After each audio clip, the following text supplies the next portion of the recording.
What if I told you that the blueprint for modern Japan was drafted almost 1,400 years ago by a single visionary prince? This isn't just a legend. It's the story of Prince Shōtoku and his revolutionary 17-article constitution. But was it truly his vision? Or is there more to the story? Let's find out. Imagine Japan in the late 6th century. It wasn't a unified nation but a collection of powerful, often warring clans. Central authority was weak, and the country was falling behind its powerful neighbor, Sui dynasty China. Into this chaotic scene steps a remarkable figure. Prince Shōtoku. Serving as regent for his aunt, Empress Suiko, Shōtoku realized that for Japan to survive and thrive, it needed a radical transformation. He looked to the advanced political systems and philosophies of the mainland for inspiration. In the year 604, the court announced the 17-article constitution. Now don't think of it as a constitution in the modern sense, with laws and rights. It was more of a moral and ethical guide for government officials, a blueprint for a new kind of state. Its core message was simple yet profound. Harmony is the greatest virtue. The very first article states, harmony should be valued, and quarrels should be avoided. This was a direct challenge to the clan-based rivalries that had plagued Japan for centuries. Shōtoku envisioned a centralized government where officials were chosen for their merit, not their birthright, and where everyone worked together for the good of the state, under the ultimate authority of the emperor.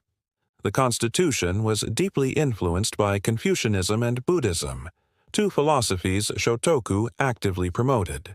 It called for officials to be sincere, to put public duty before private interests, and to make decisions through careful discussion, not by force. Article 17, for instance, emphasizes that important matters should not be decided by one person alone, but through consultation.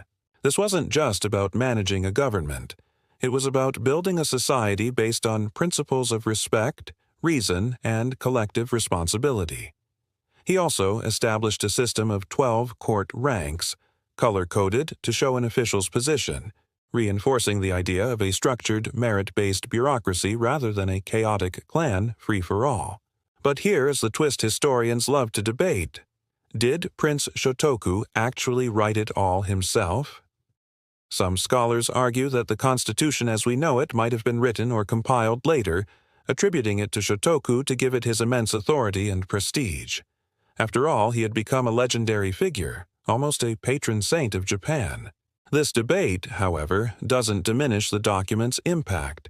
Whether penned by Shōtoku's own hand or by those inspired by his legacy, the 17-article constitution laid the essential groundwork for Japan's first centralized state.